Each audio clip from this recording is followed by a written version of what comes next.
Millionaire catches single dad janitor in the act and can't believe what she sees. That afternoon, Seattle was wrapped in a quiet gray, as if the whole city had slipped into a lingering hush. For reasons she couldn't quite name, Victoria Hale left Hale Robotics earlier than usual, an impulse born from exhaustion or perhaps from a hollow ache that meetings and deadlines could no longer drown out. The wooden door of her Queen Anne mansion clicked softly behind her. The vast house greeted her with the same cold silence she had grown accustomed to. Her footsteps echoed lightly across the polished floor. She intended to head straight to her office, but then a sound drifted through the air and stopped her mid-step. A laugh, soft, brief, but bright enough to cut through every layer of stillness around her. She held her breath. Mason? Her son hadn't laughed like that in months. Not with therapists, not with the stories she forced herself to tell him, even when her own heart wasn't in them. Victoria walked slowly, afraid that the fragile sound would vanish if she moved too quickly. She reached Mason's door and noticed it was slightly ajar. Warm golden light spilled across the hallway. She pushed gently, and her entire world tilted.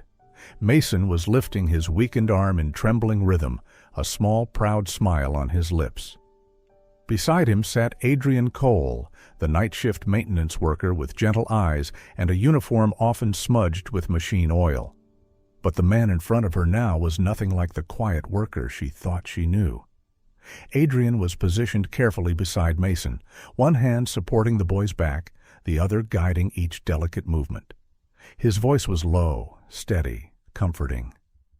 "Easy now, Mason. That's it. Perfect. Let's try again." There was nothing uncertain or accidental in his actions. His touch was precise, gentle, deeply practiced, something even the high-priced specialist she hired failed to give her son. Victoria froze in place.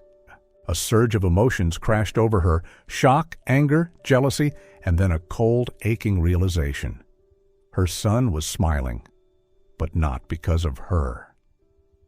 And the person who had reached Mason's lonely world was the man she never once truly noticed.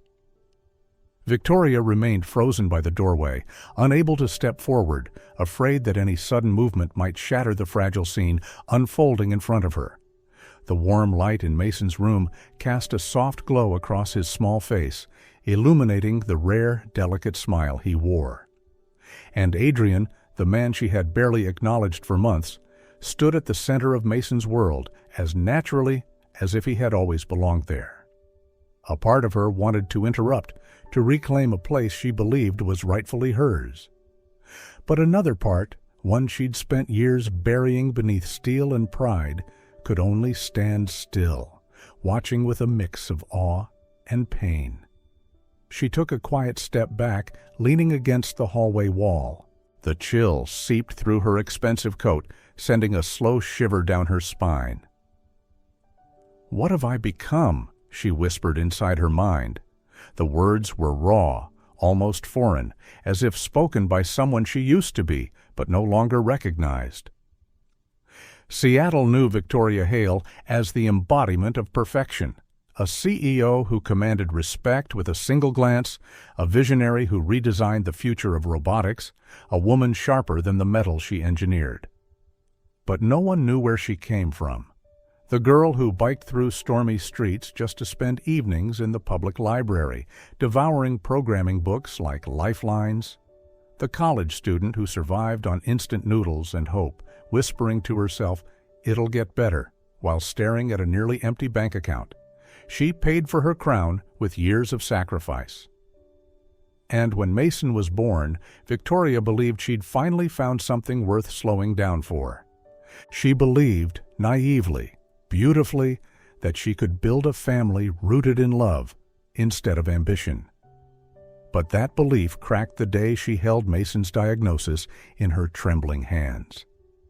The doctor's voice echoed again in her memory, cold as a blade. "Mason's muscles will weaken. It cannot be cured. One day he will need a wheelchair." She had nodded then, thanked him, signed the medical forms as if she were approving a failed project. But once the clinic doors shut behind them, her knees buckled. No one saw the powerful CEO collapse against a sterile wall, struggling to breathe, letting out sobs that sounded like something inside her was breaking for the first time. Ethan had seen, and instead of holding her together, he stepped away. Victoria drowned herself in work, building walls so thick that even her husband could no longer find a way in. "I can't live beside someone who won't let anyone get close," he said in his final letter. And just like that, he disappeared from their lives.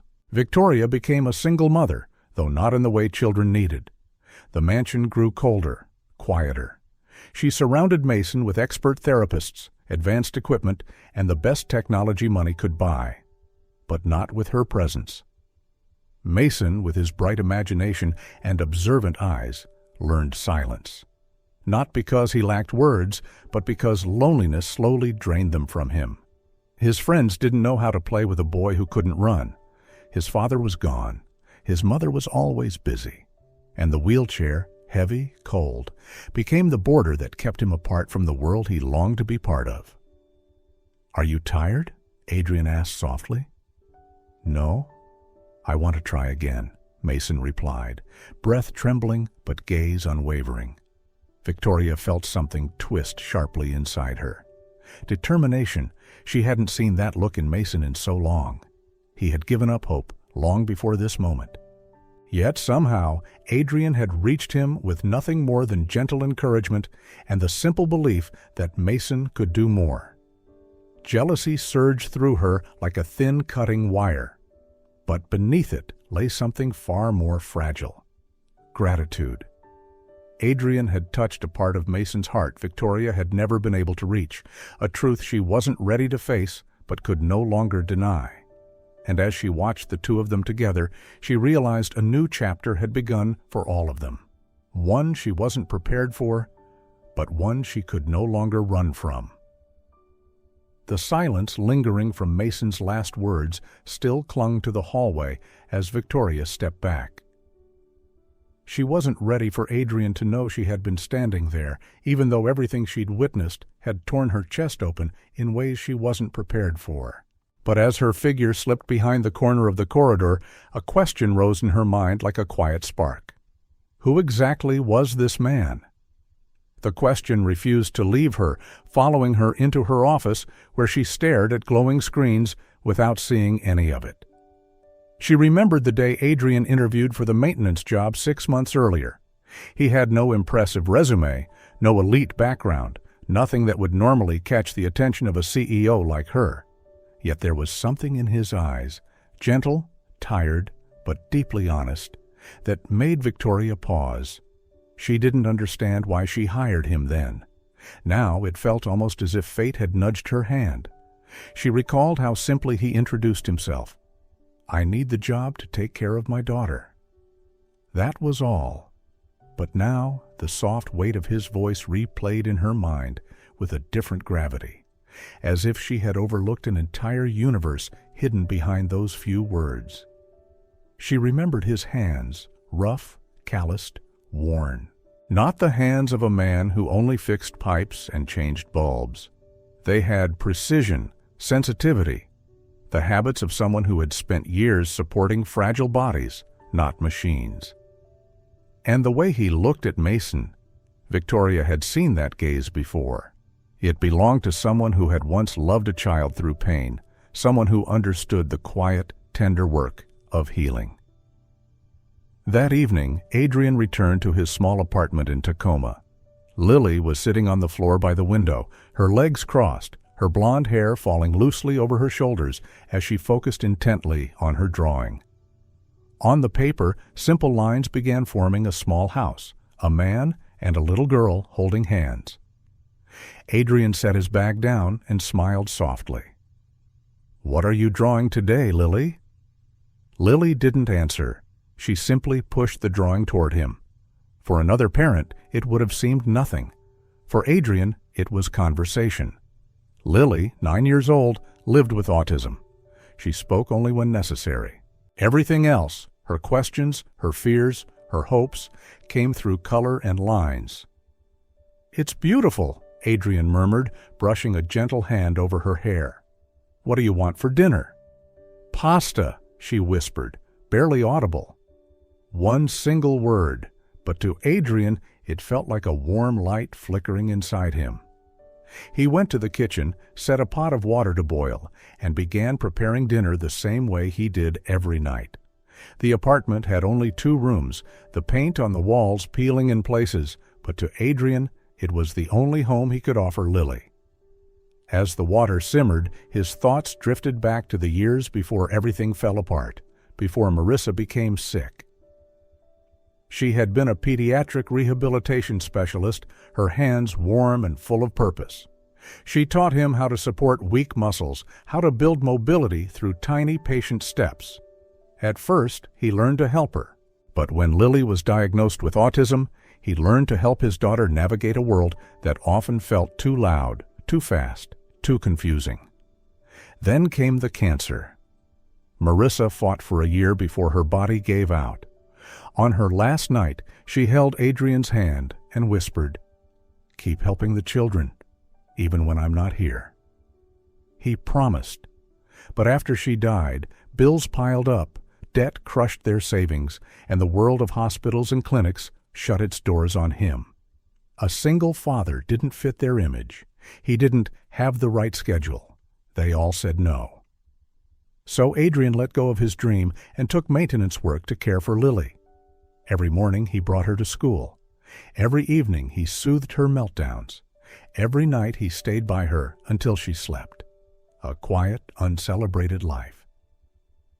But when he saw Mason, he saw a reflection of Lily, another child needing patience, someone to believe for them when the world wouldn't. And that was a promise Adrian Cole had never broken. That entire evening, the image of Adrian beside Mason clung to Victoria's mind like a stubborn beam of light she couldn't shut out. She tried to drown herself in reports, charts, and emails, but every time she blinked, she saw Adrian's rough hands gently supporting her son, guiding him with a care that felt almost intimate. There was a connection between them she did not understand, and the not understanding unsettled her deeply.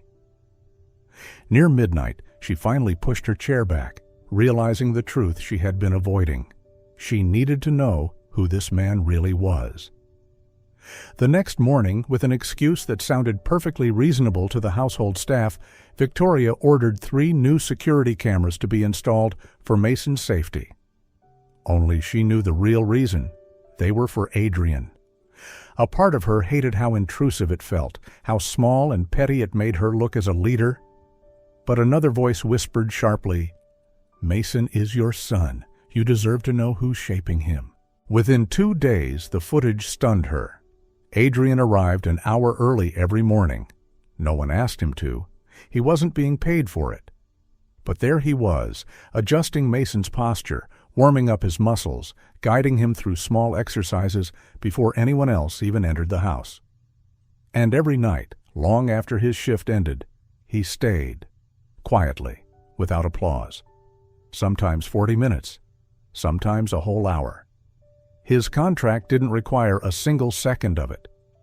One evening, when Adrian had already left, Victoria walked into Mason's room and froze. The once childish bedroom had transformed into a small rehabilitation studio. Pillows had been arranged into miniature steps for Mason to practice climbing.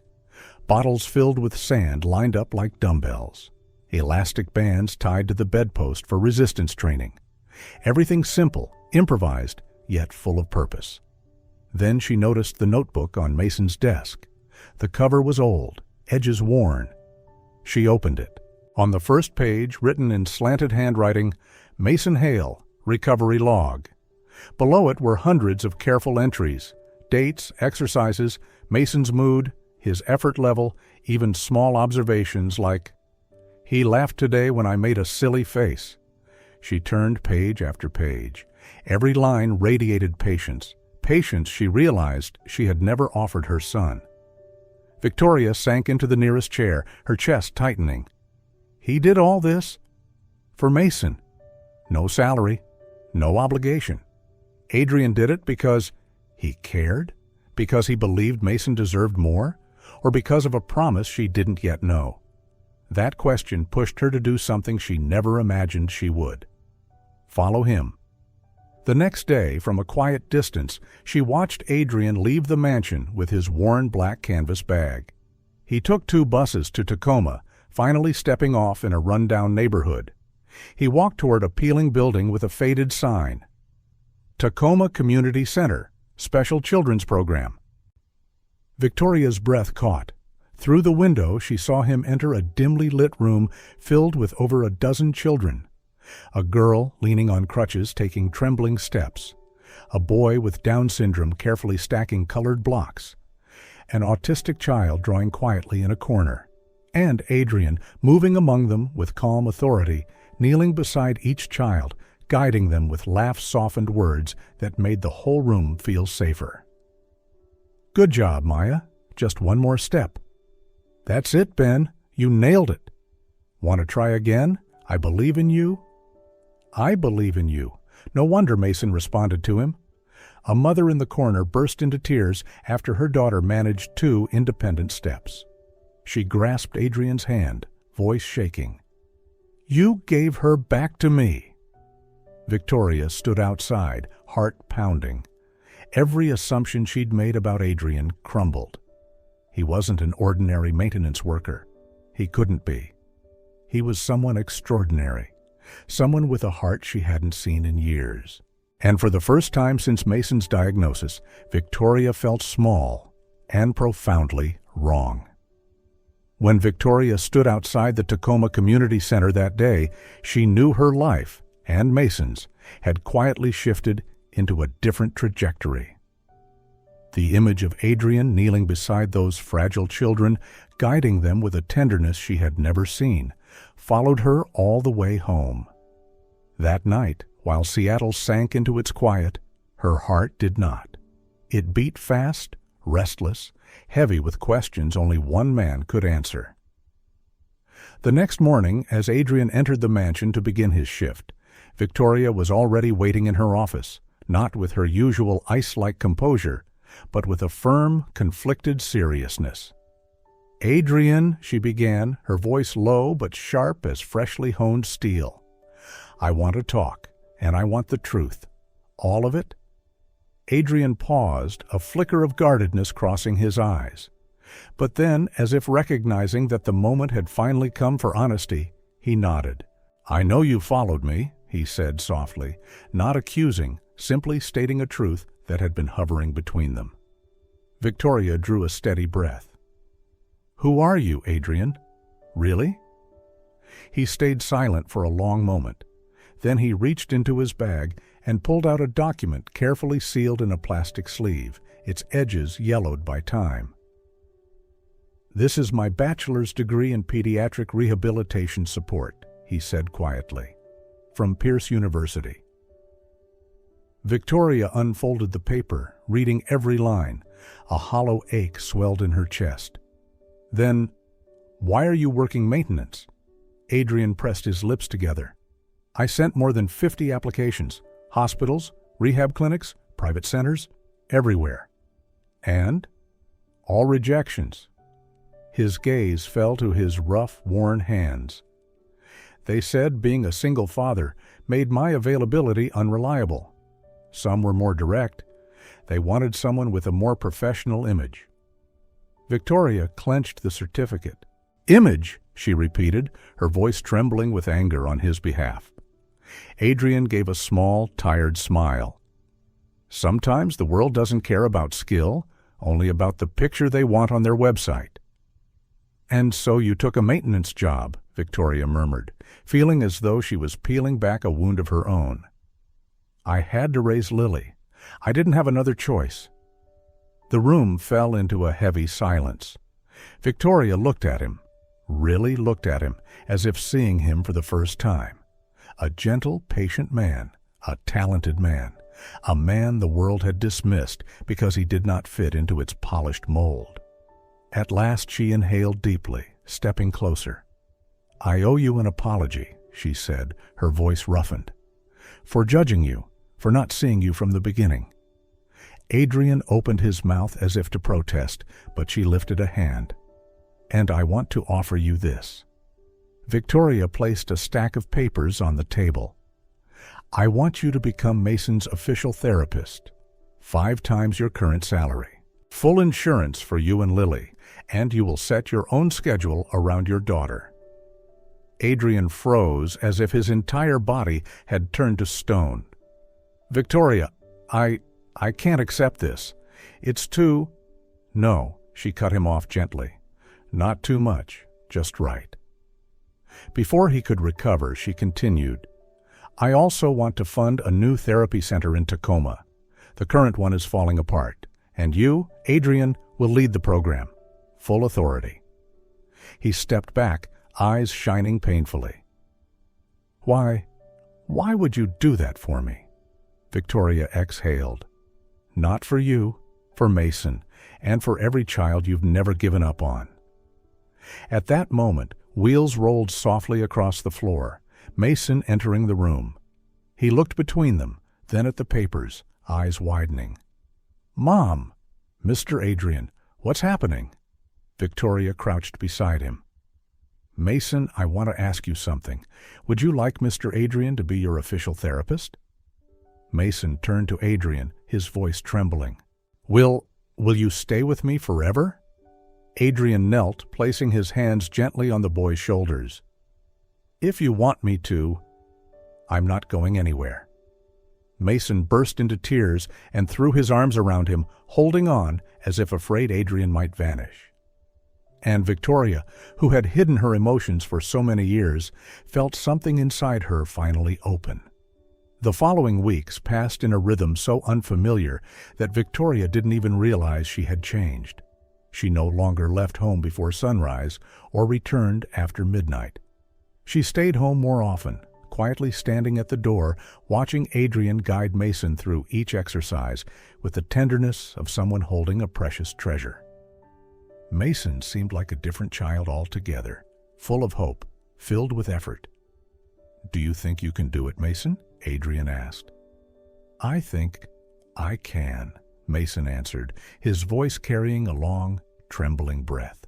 Victoria always stood behind them, not interfering, but feeling every improvement of her son like a crack forming in the thick shell of fear she had worn for years. Then, on a gray afternoon, Seattle soaked in a freezing rain, but nothing could extinguish the warmth rising inside Mason's therapy room. That day, Mason looked at Adrian with an expression she had never seen before. Part fear, part determination, part something grand and new. "Mr. Adrian, today I want to stand up," Mason said. Victoria froze. Her breath and her heart seemed to lock midair. Adrian knelt so their eyes were level. "If you feel ready, I'll be right here." Mason nodded and gripped the edge of the bed. Every muscle in his small body trembled violently beneath his thin skin.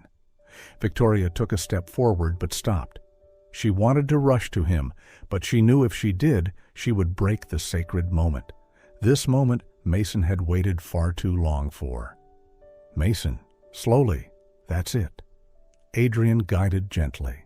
And then, with a strong exhale that seemed to draw from the strength of an entire 7-year-old boy, Mason lifted himself. He shook, he wobbled. But he didn't fall. He stood, truly stood. I'm standing! Mom!" Mason cried out, his legs trembling uncontrollably, but his eyes shining brighter than anything Victoria had ever seen. Victoria let out a sob, tears spilling freely. "Oh my God, Mason, you did it!" Adrian swallowed hard, his voice thick. "Good job, little man. If you want, try taking a step." Mason looked at him, inhaled. "I want to try." He lifted his right foot. One step. The whole room held its breath. A shaky second step followed, sending a wave of emotion through everyone watching. Then a third. And just as he finished it, Mason's legs buckled violently, the muscles seizing in sharp spasms. Adrian lunged forward, catching him before he hit the ground. "It's okay, I've got you, it's okay." Mason clung to him, exhausted beyond speech. Later, Victoria hugged her son, feeling a long-lost, indescribable emotion fill her chest. Hope? But hope, sometimes, is a double-edged blade. That night, Mason suddenly cried out in pain. "Mom, my legs, they hurt?" He sobbed, face pale, sweat pouring down as if he had run a marathon. Adrian checked him, his expression hardening instantly. "Severe muscle strain. We need the hospital." Victoria held her son tight, heart suffocating as they rushed out the door. Within minutes, Dr. Rourke arrived in the ER. "It's not life-threatening," he said, "but he needs complete rest for at least 2 weeks." Victoria exhaled in relief, but the breath barely left her chest before the doctor's tone turned cold as winter air. "And I've been informed Mason has been training with someone who doesn't have a therapy license. Is that correct?" Victoria stiffened. Adrian stood silently beside her. "He's very skilled," she said, trying to keep steady. "He's helped Mason more than anyone ever has." "Skill isn't enough," the doctor cut in.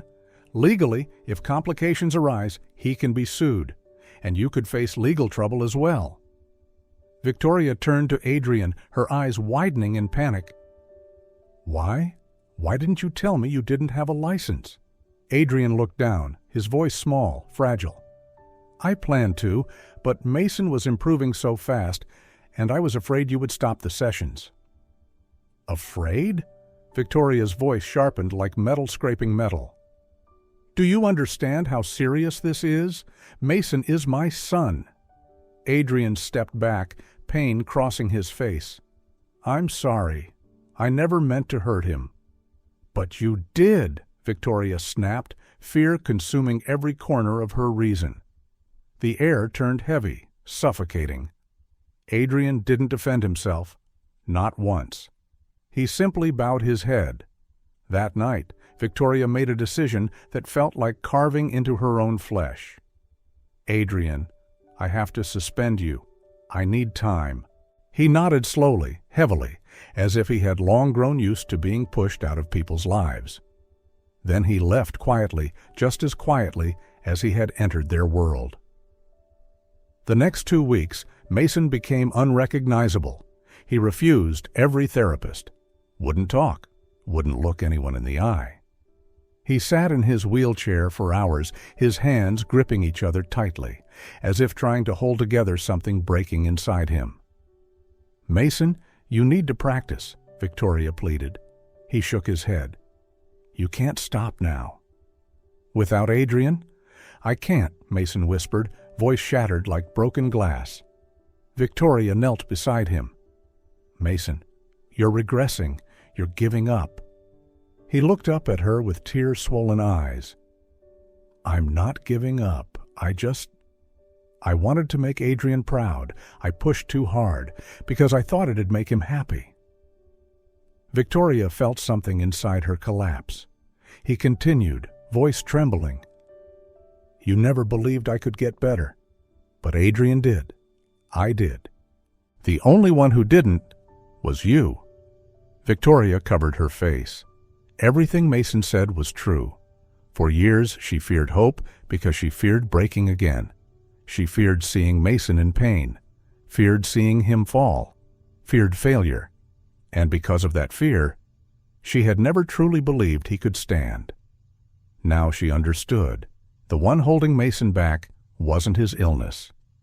It was her. The next morning, just as the first rays of sunlight pushed through Seattle's gray clouds, Victoria could no longer endure the tightening in her chest. Mason's words from the night before, "You're the only one who doesn't believe in me," still pierced her like a needle, refusing to be removed. She grabbed her coat, took her keys, and drove straight to the hospital without making an appointment. She needed the truth. Not the truth fear had built inside her, but the real truth. Dr. Rourke's office was already lit, even though it was barely past 7. Victoria stepped inside, her face tired, but her eyes set on something firm and unshakable. It was as if the doctor had expected her, for he only nodded gently, invited her to sit, and opened a thick medical file on the desk. "I know why you're here," he said, not accusing or hesitant, but with the calmness of someone about to open a story that needed to be handled with care. "You want the truth." Victoria took a long breath. "Yes, not comforting words. The truth." The doctor turned his monitor toward her. Charts appeared, bars rising so sharply they looked astonished by their own existence. "These are the most recent results," he said. "Mason's muscle strength has increased by 35 to 45%. His coordination has improved about 50%. Victoria couldn't hide her shock. 50%? How is that possible? "Very rare, but not impossible," the doctor replied. "These improvements are real." She swallowed. Then, were Adrian's exercises wrong? Did he do anything dangerous? Dr. Rourke folded his arms. "I reviewed all the videos you sent. His techniques were correct, not excessive, not outside protocol. A licensed therapist might not have done better." Victoria closed her eyes, feeling as if someone had just peeled away a blindfold she had wrapped herself in for years. Then, why did Mason strain his muscles? "Because he pushed himself," the doctor answered gently. "He wanted to make Adrian proud." Children with strong motivation often exceed their limits without realizing it. Victoria looked down at her cold hands. The guilt rose inside her like a tide she couldn't hold back. "Victoria," the doctor continued, his voice deeper now, "Mason's change did not come from technique alone. It came from belief. Belief in Adrian, belief in himself. Not many SMA children find someone who ignites that kind of trust." Victoria opened her eyes, pain and realization mixed within them. "What do you think I should do?" "I think you already know," he said simply. "Bring Adrian back." The sentence felt like the final drop that made the wall inside her collapse. That afternoon, Victoria drove to Tacoma. The road stretched endlessly ahead, the passing trees on both sides drifting by like silent reminders of her decisions and the mistakes she had made. She didn't turn on the radio, didn't think of work. Only Mason's sad eyes and the image of the man she had pushed away replayed in her mind again and again. When she reached Adrian's apartment, she paused at the door, struck by a sudden wave of nervousness. The apartment was small, old, but warm. When she knocked, Lily opened the door. The little girl, with her uneven ponytail and quiet blue eyes, looked up at her without fear, only curiosity. "Hello, sweetheart," Victoria said softly. "May I see your dad?" Lily didn't answer immediately. She ran inside, then returned holding a drawing. Without a word, she handed it to Victoria. In the drawing were 3 people, Adrian, Lily, and Mason, holding hands under a sky painted bright blue. 3 wide smiles like bits of sunlight. Victoria touched the childish strokes, and something inside her tightened painfully. A child who didn't speak much somehow understood emotions more deeply than adults. "Thank you," Victoria whispered. Moments later, Adrian appeared in the doorway. He looked tired, dark circles under his eyes, but still gentle, still unmistakably himself. "Victoria," he said quietly, "you're here? Because of Mason?" She took a deep breath.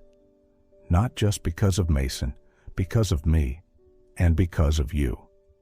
Adrian stood still, waiting for the words he knew were coming, but never dared expect. "I want to apologize," her voice cracked. "I sent you away not because you were wrong, but because I was afraid. Afraid of losing hope, afraid of seeing my son in pain, afraid to believe in something good and fall apart again. But because of my fear, I hurt Mason, and I hurt you." Adrian lowered his gaze. "I understand, Victoria. I never blamed you. Her voice softened further. "I want you to come back, not as an employee, but as Mason's official therapist. I checked everything. You were right. You were right from the beginning." She looked toward Lily, still drawing in the corner of the room, her small hand coloring the sky blue. "Mason needs you, and Lily needs to see her father respected for who he truly is." Adrian looked at her for a long moment, and finally a tired yet genuine smile appeared on his face. "I'll come back," he said, "for Mason." And in that moment, for the first time in many exhausting weeks, Victoria felt as though a ray of light had finally found its way back into her life. The day Adrian returned, the Seattle sky was still coated in its usual heavy gray, but inside the Hale residence, a different kind of light had been lit. When Mason saw Adrian's silhouette crossing the doorway, he didn't say a word. He simply threw himself forward with every ounce of strength he had, as if afraid that if he moved a second too late, the miracle would disappear. Adrian knelt down and wrapped him in his arms. "I'm here, Mason. I'm not going anywhere." Mason's voice trembled, thin and fragile. "I was scared that you wouldn't come back." Adrian held him tighter. "I made a promise. I'm keeping it." Victoria stood nearby, watching the two of them hold on to each other. Something in that moment softened her heart in a way she didn't know was possible. She understood then. This wasn't an employee coming back. This was a piece of their family returning home. From that day on, everything began to change, not through dramatic upheavals, but through small, steady shifts. Adrian resumed his role as lead therapist, working with the neurologist, the psychologist, and the nutritionist to build each phase of Mason's recovery. Yet the true difference didn't lie in the detailed plans taped neatly on the wall. It lay in the way Mason's eyes lit up when Adrian entered the room, and in how Adrian poured his entire heart into every movement the boy attempted. Victoria changed too, in ways even she didn't foresee. She left work at exactly 5 p.m., no matter how many meetings were waiting. She attended every therapy session, sitting on the floor, sometimes fumbling with her hands and placing them wrong, making Mason giggle. She learned to guide her son not with fear, but with presence. She learned to touch him without worrying she might hurt him. She learned to hear the things Mason didn't say, the things he carried in silence. Most importantly, she learned to love her son, not through panic, but through being genuinely there. Therapy sessions slowly transformed into warm, intimate spaces. On days Mason grew tired and leaned against her, Adrian would sit beside them, gently massaging the tense muscles. Little moments, simple but precious, gradually turned that cold therapy room into the heartbeat of the house. One evening, when Mason managed to stand for more than 10 seconds, Victoria couldn't hold back her tears. "Mason, I'm proud of you, not because you stood, but because you didn't give up." The boy looked up at her, eyes shimmering. "I'm stronger because I have you and Adrian." Victoria turned away to hide the tiny sob in her throat. Adrian was behind her, and for the first time, she didn't mind letting her vulnerability show in front of him. Every weekend, the house filled with laughter when Lily visited. She sat beside Mason, showing him her newest drawings. "This is Mason flying," Lily said, pointing to a picture of a boy with blue wings. Mason laughed, a bright, fearless laugh Victoria hadn't heard in years. In the kitchen, Adrian helped Victoria prepare dinner. They didn't speak much, but sometimes their eyes met, quiet, warm, understanding in a way that didn't need explanation. "Adrian," Victoria said softly as she set a salad plate on the table. "Thank you for everything." He paused for a moment. "If anyone should be thankful, it's me. Thank you for letting me stay, and for believing in Mason." She shook her head gently. "No, I needed someone to believe in me too. And you? You did?" Adrian didn't respond. He only smiled, a tender smile that warmed her in a strange, unfamiliar way. That evening, Mason chatted with Lily. Lily giggled, and Victoria looked at the two people, one grown, one small, sitting side by side. A family not perfect, not traditional, but full of the warmth she never realized she had longed for. And as the soft golden light settled over the dinner table, Victoria understood the most important truth. Love, the only force strong enough to create a true miracle. If this story about belief touched you, leave a comment for Mason and Adrian. What do you think saved the little boy? Skill or love? Remember to like, subscribe, and tell me where you're watching from.